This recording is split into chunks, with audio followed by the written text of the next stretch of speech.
نہیں حضرات مکرم، آپ کو معلوم ہوگا میں آیا ہوں ملتان سے، جیسے اسٹیٹ سیکرٹری صاحب نے بھی آپ کو بتایا، اور یہ پتہ نہیں آپ کو خبر ہے یا نہیں کہ ملتان مشہور ہے 4 چیزوں کے لیے: گرد، گرما، گدا اور گورستان۔ اچھا، ملتان اگر گداگروں اور بھکاریوں کے لیے مشہور ہے تو گجرات کے رہنے والوں کو بھی کسی احساس کمتری کا شکار ہونے کی ضرورت نہیں ہے۔ ہر پاکستانی بحیثیت پاکستانی بین الاقوامی بھکاریوں کی صف اولین میں بڑا ممتاز مقام رکھتا ہے، کسی کو بھی احساس کمتری نہیں ہونا چاہیے۔ معاف کیجئے، میں سیاست نہیں بول رہا، صرف دل کے پھپھولے پھوڑ رہا تھا۔ میں عرض یہ کر رہا تھا کہ شاید آپ کو یہ تجربہ ہوا ہو کہ مانگنے کے لیے ایک خاص سلیقہ چاہیے ہوتا ہے۔ اگر آدمی سلیقے اور طریقے سے مانگے تو اس کی جھولی بھر جاتی ہے، اور اگر بے تکے بے ڈھنگے طریقے سے مانگے تو محروم رہ جاتا ہے۔ جیسے شاعر نے کہا تھا کہ ہم ماتھے پہ بل ڈال کے بازار سے گزرے، ہم ماتھے پہ بل ڈال کے بازار سے گزرے، ہم جیسے فقیروں کو کوئی دے بھی تو کیا دے۔ بھئی اگر تم گردن اکڑا کے، اگر ترم باز خان بن کے بازار میں چلو گے تو خیرات کے سکے کون تمہاری جھولی میں ڈالے گا؟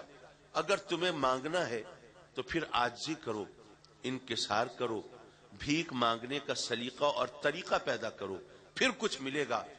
اگر بندہ سلیقے سے مانگے تو کچھ ملتا ہے، بے تکے بے ڈھنگے طریقے سے مانگے تو محروم رہ جاتا ہے۔ یارو، ہم کسی اور سے مانگے نہ مانگے، فتوے لگتے ہیں ان آستاروں پر آنے والوں پر، جھولی پھیلانے والوں پر، دستے سوال دراز کرنے والوں پر۔ میں اس حوالے سے موقع ملا تو آگے بڑھ کے عرض کرتا ہوں، لیکن چلو کسی اور سے مانگے نہ مانگے، کم از کم اپنے رب کی بارگاہ میں تو ہم سب سوالی ہیں نا۔ یارو، اپنے رب کی بارگاہ میں جھولی پھیلاتے ہوئے کبھی سوچا کہ ذرا سلیقے سے مانگیں، ایسا نہ ہو کہ اپنے رب کی رحمت سے محروم رہ جائیں۔ جناب محترم، ہم نے تو پتہ نہیں سوچا یا نہیں سوچا، لیکن وہ جو ہم سب کا پروردگار اور پالنہار ہے، اس نے اس کا بھی لحاظ فرمایا، اور گویا یہ فرمایا کہ اے میرے بندو، میری رحمت کو یہ گوارا نہیں ہے کہ میرا کوئی بندہ میری عطا اور بخشش سے صرف اس لیے محروم رہ جائے کہ اسے مانگنا نہیں آتا تھا۔ ارے مانگنے کا سلیقہ میں خود سکھا دیتا ہوں۔ سورہ فاتحہ مانگنے کا وہ انداز ہے جو رب کائنات نے اپنے بندوں کو خود تعلیم اور تلقین فرمایا ہے۔ آپ بھی سوچئے، جب کسی سے کچھ لینا ہوتا ہے پہلے اس کی تعریف کی جاتی ہے، توصیف کی جاتی ہے، مدح سرائی کی جاتی ہے۔ جی آپ بڑے سخی ہیں، بڑے فیاض ہیں، بڑے دیالو ہیں، آپ کی کیا بات ہے۔ میں بڑی دور سے چرچا اور شہرہ سن کے آیا ہوں کہ وہ جو دروازہ ہے وہ دن رات کھلا ہے اور لنگر چل رہا ہے، جو بھی جاتا ہے پھر جھولی بھر کے آتا ہے، کوئی بھی مایوس اور خالی نہیں پلٹتا۔ میں بھی بڑی آس امید باندھ کے آیا ہوں۔ جب سخی کی تعریف کر چکتے ہیں پھر ذرا اپنی عاجزی اور انکسار کا اظہار بھی کرتے ہیں۔ میں بڑا غریب ہوں، نادار ہوں، قلاش ہوں، کنگال ہوں، مفلس ہوں، بے حیثیت ہوں، میرے پلے کچھ نہیں، میری جھولی خالی ہے۔ جب اپنے عجز و انکسار کا نقشہ کھینچ چکتے ہیں پھر سوال کرتے ہیں، یہ بچیاں جوان ہیں، ان کے ہاتھ پیلے کرنے ہیں، کوئی جہیز کی سبیل نظر نہیں آتی، آئے گئے مہمانوں کی خاطر کیسے ہو، کچھ پتہ نہیں چلتا، یا اللہ کی رحمت کا آسرا، یا آپ جیسے سخیوں کی سخاوت کا بھروسہ، یوں کہتے ہیں تو کچھ نہ کچھ مل جاتا ہے۔ یارو، رب نے بھی ہمیں مانگنے کا سلیقہ سکھایا، فرمایا اے میرے بندو، مجھ سے لینا ہے تو پہلے میری تعریف کرو، الحمدللہ رب العالمین الرحمن الرحیم مالک یوم الدین۔ مولا، تو تمام جہاں، تمام تعریفیں تیرے لیے ہیں کہ تو تمام جہانوں کا پروردگار ہے، پالنہار ہے، خالق ہے، مالک ہے۔ مولا، تو رحمان ہے، تو رحیم ہے، تجھ سے بڑھ کر مہربان کوئی نہیں ہو سکتا، تجھ سے زیادہ رحم فرمانے والا کوئی نہیں ہو سکتا۔ مولا اگر ماں ایک بچے کو پالتی ہے اس کی رحمت کا کوئی ٹھکانہ نہیں ہوتا، تو تمام جہانوں کا پالنے والا ہے، مولا تیری رحمت کا عالم کیا ہوگا۔ مولا تو بدلے کے دن کا مالک ہے، جس کو چاہے جزا دے، جس کو چاہے سزا دے، جس کو چاہے نواز دے، جس کو چاہے محروم کر دے۔ مولا جس کو چاہے جنت عطا فرما دے اور جس کو چاہے جہنم میں جھونک دے۔ اگر تو اپنے کسی بندے پر کرم فرمانے پہ آئے تو کوئی سینکشن، کوئی اپروول تو نہیں لینی، کسی سے کوئی منظوری تو نہیں لینی اور کوئی جواب دہی بھی نہیں کرنی۔ مولا اس کی تعریف کر کے، اس کی توصیف کر کے پھر ذرا اپنے عجز و انکسار کا اظہار بھی کرو۔ ایاک نعبد و ایاک نستعین۔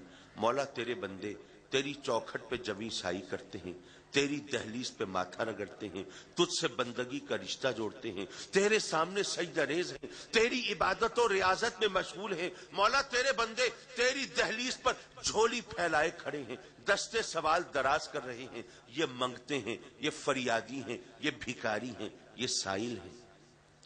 جب آج عجز و انکسار کا اظہار بھی کر چکو اور گویا بھیک مانگنے کے آداب پورے کر چکو، پھر سوال کرو اہدنا الصراط المستقیم، مولا ہمیں ہدایت عطا فرما۔ یہاں پر رب کائنات نے جو سبق عطا فرمایا ہے ذرا اس کی طرف میں بطور خاص آپ کی توجہ مبذول کرانا چاہوں گا۔ حضرات مکرم دیکھیے، گزارش یہ ہے کہ ویسے تو رب کائنات نے گویا یہ فرمایا کہ اے میرے بندو تم مجھ سے بہت کچھ مانگتے ہو اور ظاہر ہے کہ مجھ سے نہیں مانگو گے تو پھر کس سے مانگو گے؟ تم مجھ سے روزی مانگتے ہو، رزق مانگتے ہو، تم مجھ سے مال مانگتے ہو، دولت مانگتے ہو، میں تمہیں رزق بے شمار دے دوں اور دولت کے انبار دے دوں، لیکن ہدایت نہ دوں، پھر کیا ہوگا؟ یہ مال کہاں خرچ کرو گے؟ شراب نوشی کرو گے، حرام خوری کرو گے، بدکاری کرو گے؟ یہ روزی رزق یہ میری نعمت ہے، یہ میری رحمت ہے، میری رحمت سے تم میرا عذاب خریدو گے۔ اس لیے اے میرے بندو روزی رزق بعد میں مانگنا، پہلے مجھ سے ہدایت مانگو۔ تم مجھ سے صحت مانگتے ہو، جوانی مانگتے ہو، شباب مانگتے ہو، طاقت مانگتے ہو، میں تمہیں شاندار کڑیل جوان بنا دوں لیکن ہدایت نہ دوں، پھر کیا ہوگا؟ یہ جوانی کہاں لٹاؤ گے؟ گناہ کی راہوں پر، بلکہ اپنی طاقت اور جوانی کے نشے میں مجھے للکارو گے، میری سرکشی کرو گے، بغاوت کرو گے، نافرمانی کرو گے، حکم دولی کرو گے۔ یہ صحت و جوانی یہ میری نعمتیں ہیں، تم ان سے میرے قہر و غضب کو دعوت دو گے۔ اس لیے اے میرے بندو صحت اور جوانی بھی مجھ سے بعد میں مانگنا، پہلے مجھ سے ہدایت مانگو۔ یا رسول